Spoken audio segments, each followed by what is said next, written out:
그래서 예수님은 십자가에서 뭐라고 하셨죠? 다 이루셨다, 그렇게 이제 선언을 하셨습니다. 그뿐 아니라 예수님의 십자가로 이루신 하나님의 나라는 죽음을 이기는 생명의 능력입니다. 죽음을 이기는 생명의 능력. 그렇기 때문에 사망 권세를 이긴 부활의 영광과 능력에 대해 마태는 오늘 본문 바로 앞에 뭘 배치를 했느냐? 큰 지진이 나며 천사가 하늘로부터 내려와 돌을 굴려내고 그 위에 안전 광경을 보고 무덤을 지키던 경비병들은 무서워 떨며 죽은 사람과 같이 되었다고. 세상 권력의 하선이죠. 세상 권력이 그렇게 떨며 죽은 사람 같이 되었다, 이렇게 이제 보고를 하고 있습니다. 근데 인간적 입장에서는요, 깔끔한 느낌이 아닙니다. 왜 그러냐? 오늘 읽은 본문 말씀 때문에 그렇습니다. 무덤을 지키던 경비병들은 놀란 가슴으로 대제사장들을 찾아갑니다.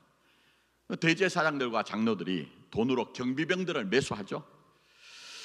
그리고 잘 때 이제 예수님의 제자들이 예수님의 시신을 훔쳐갔다고 하는 거짓을 이제 서로 모의를 하고 입을 맞춥니다. 그리고 거짓 소문을 내라는 겁니다.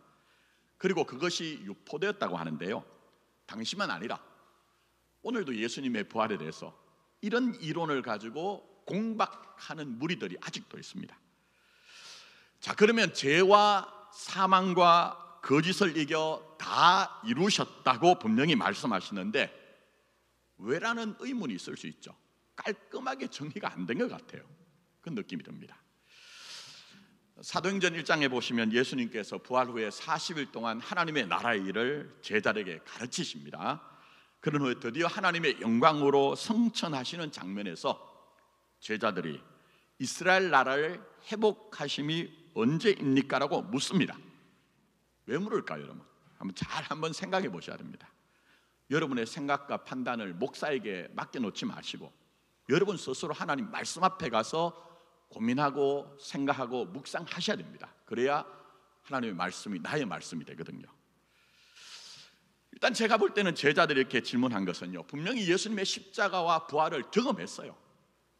못 본 것도 아니고 몸으로 체험하지 못한 것도 아닙니다. 그러나 현실은 어떻습니까? 여전히 로마의 압제 아래 유대가 있습니다. 그리고 로마의 야반 헤롯 왕가, 그리고 대제사장들, 이 대제사장들의 종교적인 배경은 사두개파거든요. 사두개파.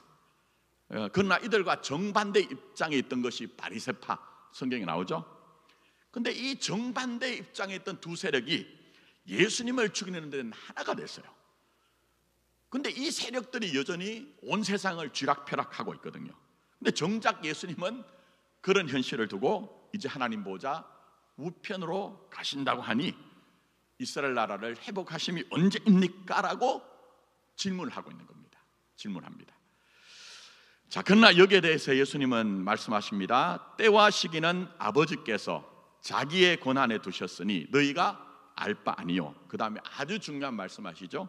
오직 성령이 너희에게 임하시면 너희가 권능을 받고 예루살렘과 온 유대와 사마리아와 땅끝까지 이르러 뭐라고 하시죠? 내 증인이 되리라, 그렇게 말씀하십니다. 저는 사도행전 설교하는 목사들에게 제일 불만 많은 내용이 있습니다. 여러분 이 말씀 어떻게 생각하십니까? 어떻게 지금 여러분이 이해를 하고 계십니까? 그동안 여러분이 몸담았던 교회에서 듣던 것은 특히 전도라는 기능으로 많이 설명했습니다. 그렇지 않습니까, 여러분? 그래서 제가 이 말씀을 낭송할 때도 여러분 생각에 언뜻 드는 것이 전도해야 되겠다 하는 어떤 압박입니다. 그러나 기독교 신앙은 거기서 멈추시면 안 됩니다. 신앙은 부분적인 기능에 대한 얘기가 아니라 근본적으로 여러분 자신의 인생 얘기가 돼야 됩니다. 여러분 자신의 인생 얘기. 당장 저부터 전도라는 기능으로 이 말씀을 이해하면 어릴 때부터 또 교역자 생활을 하면서 경험한 전도 프로그램은 무지무지하게 많습니다. 어린 양 찾기로부터 시작해서 안드레 전도, 또 뭐 총동원 주일 잔치, 새생명 잔치, 해피데이, 제가 경험하고 제가 직접 수행한 프로그램만 해도 엄청나게 많습니다. 근데 그런 프로그램들을 다 돌아보면요, 뭐 프로그램을 잘 수행해가지고 온 교회가 으쌰으쌰 한다고 해도, 그래 성장한다고 해도 한 영혼의 근본적인 문제는 프로그램으로 해결 안 되더라는 거예요. 프로그램으로. 물론 목사가 가끔 여러분들이 기존의 이해를 깨는 얘기를 하면 깜짝깜짝 놀라시더라고요. 물론 제가 전도 프로그램이 필요 없다거나 전도를 하지 말자는 게 아닙니다. 그러나 여러분의 영혼은 너무너무 귀합니다. 여러분의 영혼 너무너무 귀하기 때문에 하나님은 그런 방식으로 우리 영혼 문제를 해결하시지 않는다는 것을 절대 놓치지 않아야 된다는 겁니다. 그게 중요한 겁니다. 당장 예수님이 내 증인이 되리라 할 때 증인은요, 어떤 내용을 보고 듣고 자신이 경험한 것을 증언해야 됩니다. 만약 어떤 사람이 자신이 보지도 못하고 듣지도 못하고 몸으로 경험한 것이 아닌데 마치 자신이 경험한 것처럼 증언했다고 하면 그게 뭐죠? 위정죄가 되는 겁니다. 위정죄. 그렇겠죠, 여러분? 자, 그렇게 예수님은 자신의 제자들이 십자가 부활을 실제로 경험하게 하십니다. 심지어는 도망간 자리까지 찾아 들어와서 십자가 부활을 경험하게 하십니다. 그러나 제자들에게 하나 더 필요한 것이 있다고 하면 예수의 십자가와 부활은 나의 사건이 되어야 됩니다. 예수의 십자가 부활은 예수님의 십자가 부활일 뿐만 아니라 나의 십자가와 부활의 사건이 되어야 된다는 겁니다. 왜 그럴까요, 여러분? 이는 사도행전이나 서신서를 보면요, 당시 형편이 예수 믿는 것이 정말 쉽지 않았습니다. 만만치 않았습니다. 그런 현실이 뭡니까? 제가 오늘 묘한 설교 제목을 붙였는데 다 이루셨다는데 왜? 분명히 예수님이 다 이루셨잖아요. 그런데 왜 우리 현실은 이러냐 하는 의문이 될 수가 있는 것입니다. 그러나 예수님은 이미 말씀하셨죠. 너희가 나를 따르고자 하면 어떻게 하라고요? 자기 십자가를 지고 따르라고 하셨기 때문에 제자들이, 성도들이 만나는 현실은 다름 아닌 그곳에 자신이 감당할 인생 과제로 자기 십자가와 부활이 있는 곳이라는 겁니다. 예수님의 십자가 부활의 사건이 예수님의 십자가 부활만이 아니라 우리가 때로는 다 이루셨다는데 왜 이런 일이 있습니까 하는 의문, 질문, 한탄이 있는 그 자리가 바로 여러분의 십자가와 부활이 있는 자리라는 것을 성경 우리에게 말씀하고 있는 것입니다. 우리도 그렇지 않습니까? 살다 보면 뭐 당시의 제자들만 그런 것이 아니라 우리도 분명히 다 이루셨다는데 왜 그렇습니까 하는 현실이 없을 수가 없습니다. 그러나 그 현실의 결론은 말씀드린 대로 여러분의 인생 과제, 곧 여러분의 십자가와 부활이 있는 자리란 것을 꼭 기억하셔야 됩니다. 그게 신앙의 내용입니다. 생각해보면 우리 사는 세상의 본질이 뭘까요? 제가 이렇게 물어보면 많은 분들이 뭐 여러 가지 얘기합니다만 우리 사는 세상은요, 예수님의 부활 후에도 그 부활조차 거짓으로 만드는 것이 여전한 것이 이 세상의 본질입니다. 여러분 어떻게 생각하십니까? 지금껏 살아보시니 세상을 어떻게 생각하십니까? 그런 세상에서 예수님은 자신의 십자가 부활로 제자들을 증인으로 세우셨죠. 그리고 그 제자들은 그렇게 죽고 다시 사신 예수님을 경험함으로 말미암아 이전과는 완전히 달라졌습니다. 변화된 삶을 살았습니다. 그 내용이 뭡니까? 자신에게 주어진 현실을 주의 죽으심과 부활에 연합하여 이해하기 시작한 겁니다. 그게 신앙입니다. 제자들 보면 자신에게 주어진 현실을 그저 자신의 실력과 능력과 재간으로 경험으로 산다는 것이 아니라 예수의 죽으심과 부활에 연합하여 이해하고 예수의 죽으심과 부활하심에 연합하여 그들의 믿음으로 감당한 겁니다. 그게 바로 예수님의 은혜인 것이죠. 이렇게 예수님이 자신의 사람에게 십자가 부활을 적용하신 정도가 어디냐 하면요, 심지어는 하나님을 위한다는 신앙 일념으로 예수와 관계 없던 길을 가던 한 사람을 꺾어 십자가와 부활을 적용하여 결국 그 사람이 자신의 인생 전체로 십자가와 부활의 증인으로 살게 하셨죠. 그분이 누굽니까, 여러분? 뭐 눈치채셨을 거예요. 표현을 하지 않지만 바로 사도 바울이죠. 근데 그렇게 십자가 부활을 몸으로 겪은 사도께서는 문제 많은 고린도 교회 신자들에게 고린도전서 1장에서 하나님은 십자가로 세상의 지혜와 능력과 문벌을 다 파셨다, 아주 센 소리 하십니다. 강력하게 그렇게 자신의 의견을 피력하고 있습니다.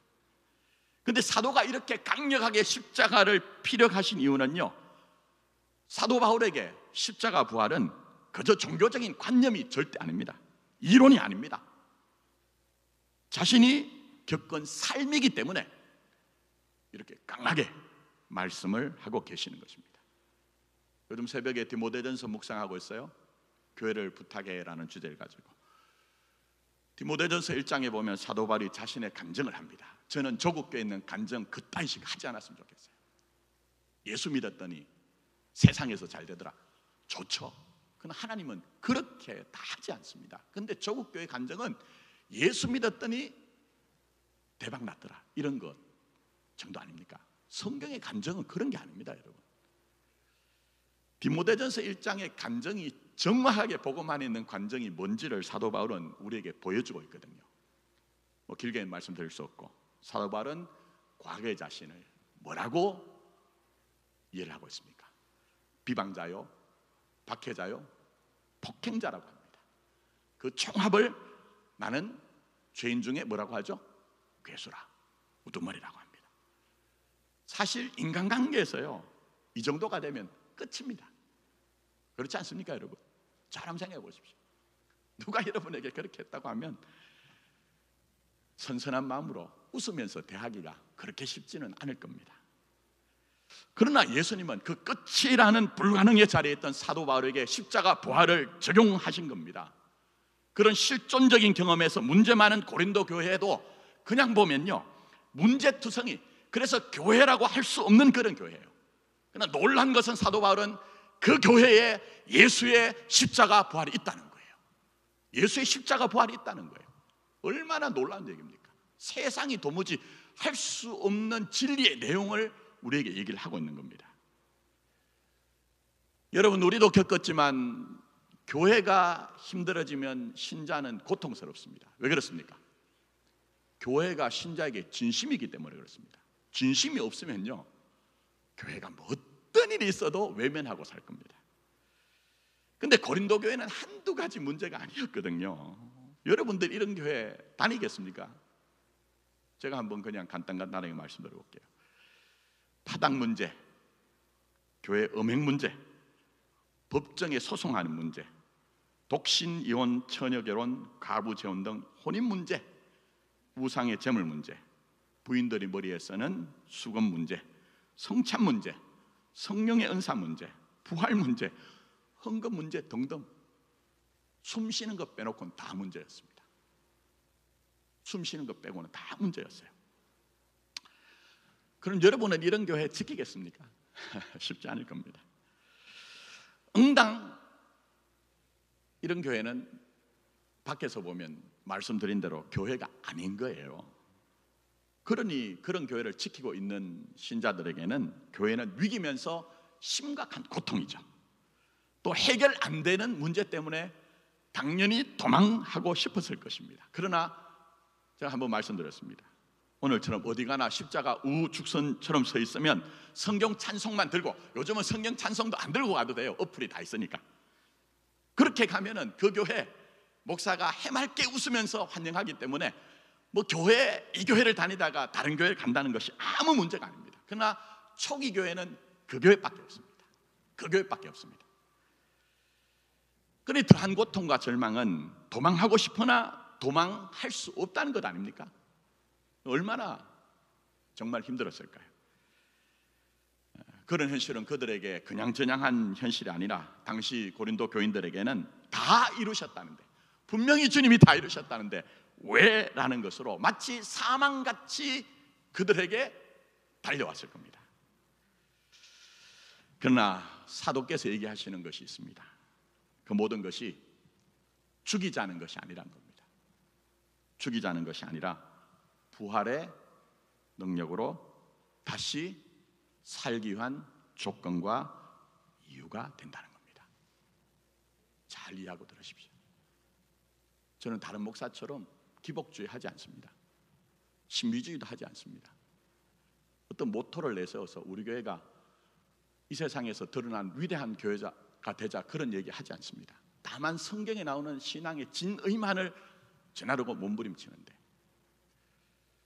때때로 우리의 삶 가운데 다 이루셨다는데 왜? 라는 현실은 우리를 죽이자는 것이 아니라 결국은 부활의 능력으로 다시 살리기 위한 조건과 이유가 된다는 겁니다. 그래서 고린도전서 15장이 오늘 성시교독에 나와죠. 부활장이라고 합니다. 그게 31절에 사도 바울은 뭐라고 얘기합니까? 날마다, 나는 날마다 뭐라고 하죠? 죽노라 얘기했잖아요. 나는 날마다 죽노라. 왜 그렇게 얘기할까요? 날마다 죽는 것 같은 현실이 있지만 그러나 그 현실은 사망이 아니라 반드시 부활하신 예수 안에서 부활로 갈 수밖에 없다는 거예요. 그래서 고린도전서 15장 55절에 사망아 너의 승리가 어디 있느냐, 사망아 너의 쏘는 것이 어디 있느냐고 선포를 하신 거예요. 선포를 하신 겁니다. 우리 자신을 보면 초라하죠, 비루하죠. 이렇게 살면 끝장 아닌가 하지만 그렇지 않다는 겁니다. 절대 그렇지 않다는 겁니다. 그리고 57절 58절에 우리 주 그리스도로 말미암아 우리에게 승리를 주시는 하나님께 감사하노니 그러므로 내 사랑하는 형제들아 견실하며 흔들리지 말고 항상 주의 일에 더욱 힘쓰는 자들이라.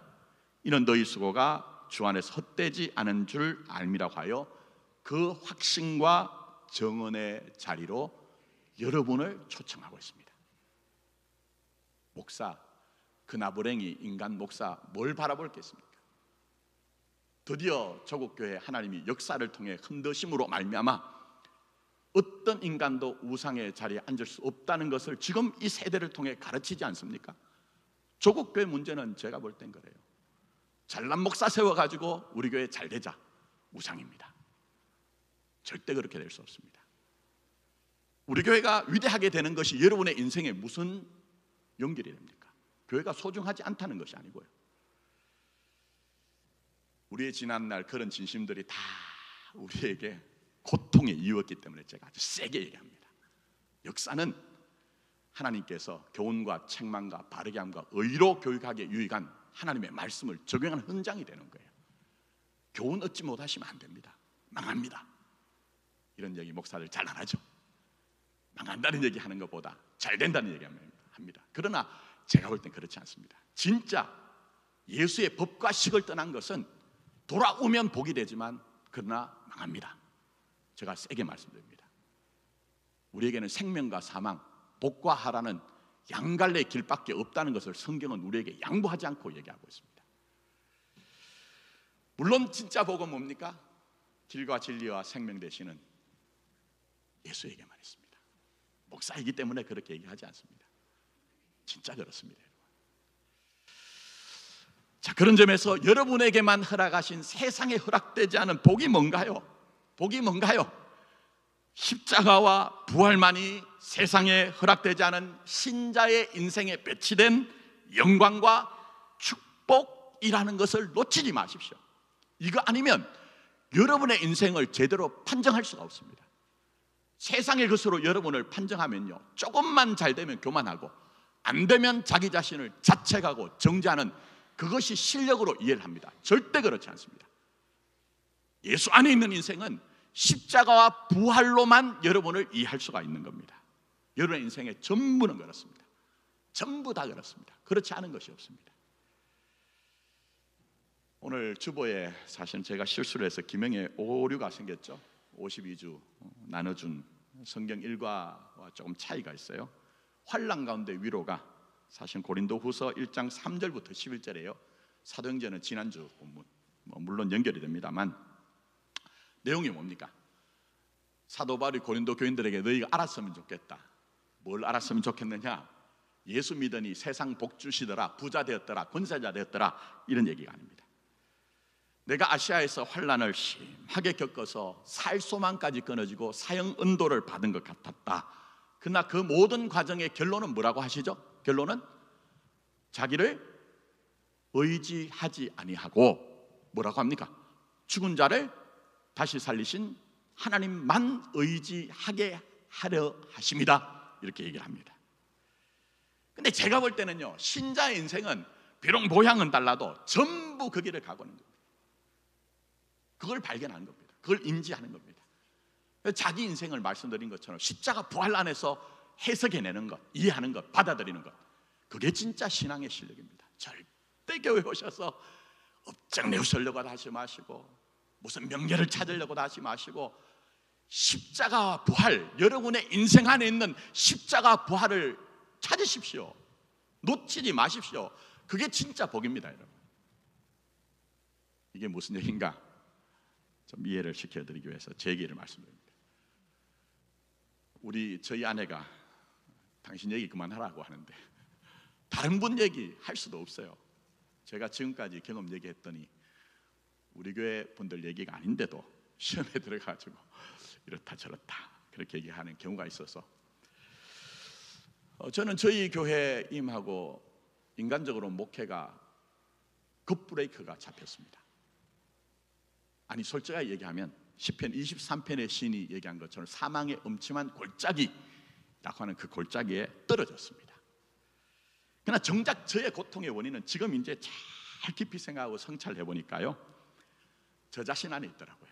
그게 뭐냐면 저의 유용성에 대해 저의 의문과 반문, 그러면서 목사로서 쓸모없다는 어떤 느낌들이 고통에 고통을 대더라고요. 물론 유용성에 대한 핵심적인 감정은요, 저의 기질, 원가족, 제가 속한 환경 등등 여러 가지가 있습니다. 근데 주요한 이슈는 제가 기회가 있을 때마다 말씀드렸지만 저는 어릴 때 심하게 아팠습니다. 그러다 보니까 할 수 있는 일이 없었어요. 제 어린 시절에 놀 것이 별로 없다 보니까 동네 나가서 동무들하고 노는 게 전부였거든요. 근데 저는 놀지 못했습니다. 또래들과 함께 하질 못했습니다. 자, 그런데 그런 현실이 제게 깊게 남겨준 상흔이 뭐냐? 저에 대한 무용성, 무력감이었습니다. 저는 몰랐어요. 상담을 공부하면서도 또 심지어는 제가 정신부서까지 받으면서도 어느 정도는 이해를 하고 있었으나 그게 이렇게 깊은 영향을 끼친다는 것도 제가 깊이 생각하지 못했습니다. 근데 그 유용성에 대한 것들이 제게 핵심적인 감정이 되어서 제 유용성을 확인받지 못하면 분노, 우울 등의 감정이 융이 얘기한 것처럼 덩어리로 뭉쳐진 컴플렉스가 됐더라고요. 컴플렉스. 그게 제 안에 작동된 겁니다. 그래서 가만히 생각하면 지난 세월은요, 제 안에 있는 이 유용성이라는 괴물을 만족시키기 위해서 들나귀처럼 쫓아다녔던 거예요. 들나귀처럼. 전 그것도 모르고 순수하게 정말 신앙적 입장에서 내가 목사로서 그렇게 살았다고 착각을 한 거예요. 착각을 한 거예요. 그런 저를 하나님의 섭리와 계획 속에서 저는 지금 이제 그렇게 믿습니다. 우리 교회로 밀어넣고 어쩔 수 없이라도 묶어 놓아서 그 덩어리를 조금씩 벗게 하신 것이 제 인생의 지난 세월이었습니다. 물론 제가 과거에 그렇게 살았던 이유는 있습니다.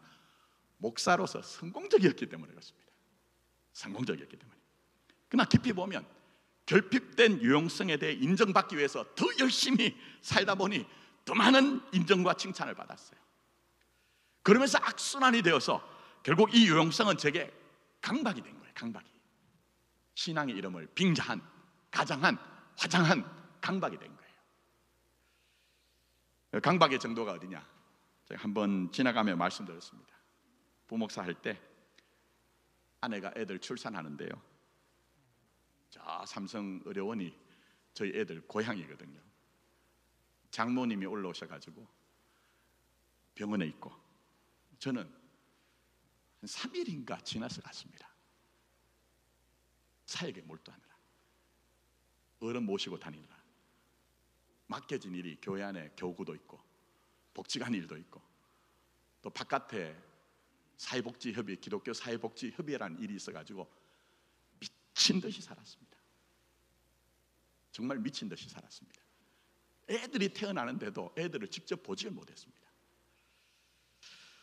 또 애들 1년 지나면 돌하잖아요. 돌잔치 하는데 사역하다가 시간이 되어가지고 급하게 허겁지겁 달려갈 정도로 그렇게 살았습니다. 그런데 그런 저에 대해서 저희 아내가 20여 년을 훨씬 지나서 이제야 하는 얘기가 있습니다. 요즘 당신 모습이 훨씬 더 편하다. 훨씬 더 편하다. 이유는 뭘까요?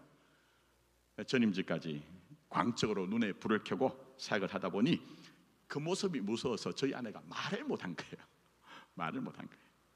아직도 아내가 기억에서 가끔 섭섭함을 얘기하는 게 있습니다. 저희 아내가 살면서 딱 한 번 전임지에서 담임을 할 때 어떤 일 때문에 저하고 말다툼이 됐는데요, 도무지 이 인간이 말을 해도 안 통하니 그날 저녁 아주 늦은 시간이었어요. 저는 그것도 까먹었는데 얼마나 무심하냐면요, 아주 늦은 시간에 모든 교통편이 다 끊어지고 그 야심한 밤에 저희 아내가 너무 힘들어가지고 견디다 못해서 어린애들 둘, 그때 아주 어렸거든요.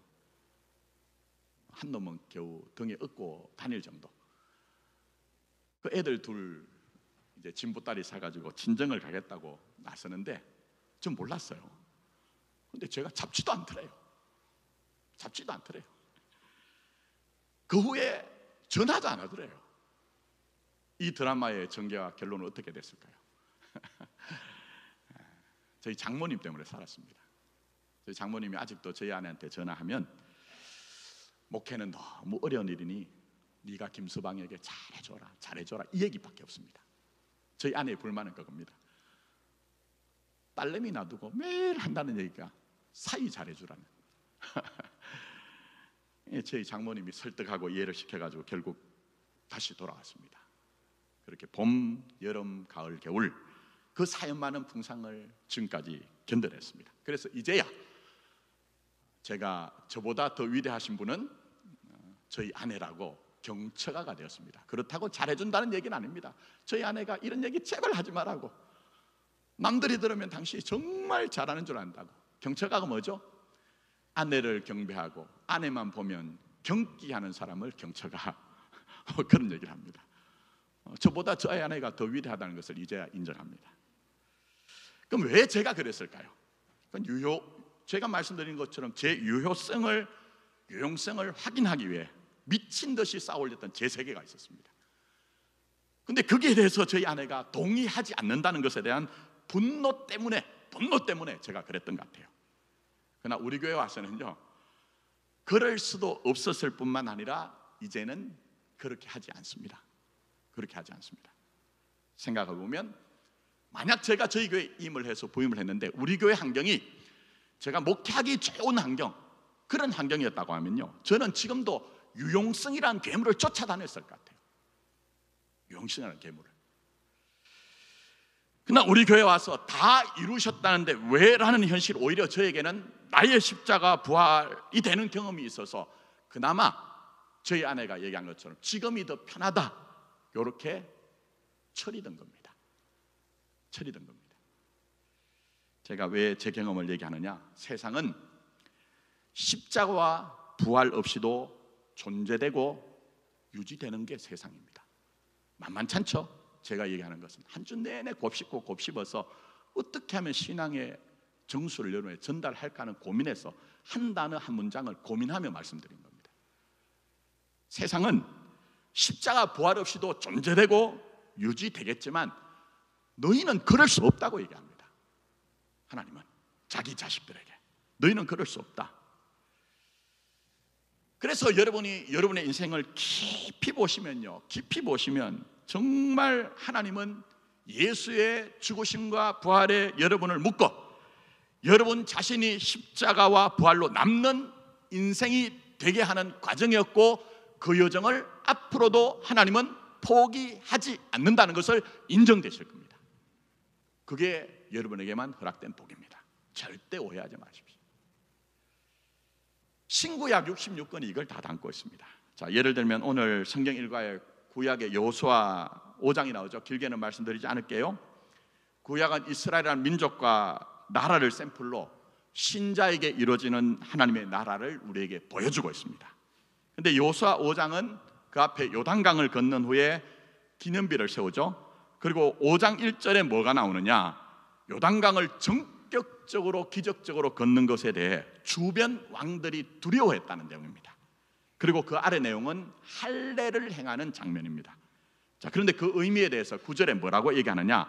애굽의 수치를 떠나게 했대요. 길갈이란 말이거든요. 그 지명이 길갈대인데 그게 굴러 떨어졌다는 얘기입니다. 수치가 굴러 떨어졌다. 자, 그러면 그 앞에 40년 동안 무지무지 고생했어요. 고진감래가 돼야 됩니다. 그렇지 않습니까, 여러분? 고생 끝에 낙이 와야 됩니다. 그 약속의 땅에 이제 여호수아를 머리로 해서 당도했거든요. 요단을 기적적으로 건넜고 과거의 수치, 애굽의 수치를 하나님이 굴러 떨어지게 해서 그 몸의 흔적으로 새겼습니다. 그 다음에 전개되는 것은 무풍지대가 돼야 됩니다. 비단길이 열려야 됩니다. 그 기대가 될 것 아니겠습니까? 자, 그러나 현실은 바로 이어 뭐가 등장하죠? 바로 이어 여리고라는 난제가 등장합니다. 여리고라는. 그렇게 등장한 여리고를 해결했더니 그 다음엔 여리고와 비교가 안 되는 뭐가 등장하죠? 아이성이라는 작은 성이 등장합니다. 그런데 의외로 아간이 하나님께 돌려야 되는 헬렘이라고 해서 하나님께 돌리라는 거예요. 신약으로 오면 여러분 자신이 하나님의 분기시요 산업이요, 여러분 자신이 산제사를 드려야 된다는 것과 연결이 됩니다. 하나님께 돌리라고 했는데 탐욕 때문에 물건을 숨겨뒀죠. 그 때문에 어마어마한 피해를 겪습니다. 이건 무슨 얘기입니까? 과거의 수치는 해결했는데 오늘 여전히 우리에게 수치거리가 존재하더라는 겁니다. 그 성경은 우리의 삶의 진실을 얘기하는 거죠. 그리고 여호수아서를 보시면 그 후로도 계속 문제가 등장해요. 심지어는 후반부에 가보면요, 문제가 해결되지 않고 상존하기까지 합니다. 이런 내용이 뭡니까? 우리에게 적용하면 분명 부활이란 확정된 진리에 우리를 두셨다고 하지만 때때로 다 이루셨는데 왜라는 의문을 가질 수밖에 없는 우리 현실과 닮아 있는 것이죠. 구약과 신약은 다르지 않습니다. 절대 다르지 않습니다. 예수를 중심으로 같은 얘기를 하는 거예요. 예수를 중심으로. 그런데 여호수아가 여기서 멈추지 않습니다. 여호수아가 정언하는 내용이 뭡니까? 그런 현실은 내가 주리라 한 땅을 반드시 주셨다는 하나님의 신실하심이 확장된 무대가 뭐라고요? 문제 많은 현실이라는 겁니다. 그리고 이것을 연결하면 다 이루셨다는 왜라는 우리의 현실은 그곳이 바로 나의 십자가와 부활이 위치하고 있다는 것을 지금 우리에게 얘기를 하고 계시는 것입니다. 자, 그럼 이제 설교 마무리합니다. 원래 초대교회 교회력 부활절이 7주간 계속됩니다. 우리나라는 총회에서 어린이 주일, 어버이 주일 막 총회에서 제장이 너무 많이 들어가서 부활에 대한 설교를 집중적으로 하지 못하지만 너무너무 중요합니다. 이미 여러분의 인생은 여러 단독으로 살 수 없도록 운명 지어져 있습니다. 어떻게 이해를 하시든 예수의 부활과 예수의 십자가 부활에 엮여져 있습니다. 그러니 사시다가 다 이루셨는데 왜라는 현실이 있다면 의문과 비탄과 절망 넘어 그곳에 여러분의 인생 과제, 곧 나의 십자가와 부활이 있다는 것을 알고 살 소망이 끊어져 사형 선고를 받은 것 같은 현실이 오히려 자기를 의지하지 않고 죽은 자를 다시 살리시는 하나님을 의지하게 하려는 뜻이 있으니 모든 형편 가운데 죽은 자를 다시 살리시는 하나님만 의지하는 신앙이 됐으면 좋겠습니다. 그래서 결국 부활의 첫 열매이신 예수를 따라 여러분 자신의 인생이 예수로 꼽히고 예수의 부활의 열매가 되는 진짜 복을 확인하고 누리고 놓치지 않는 그런 여러분이 되기를 예수님의 이름으로 축복합니다. 기도하겠습니다.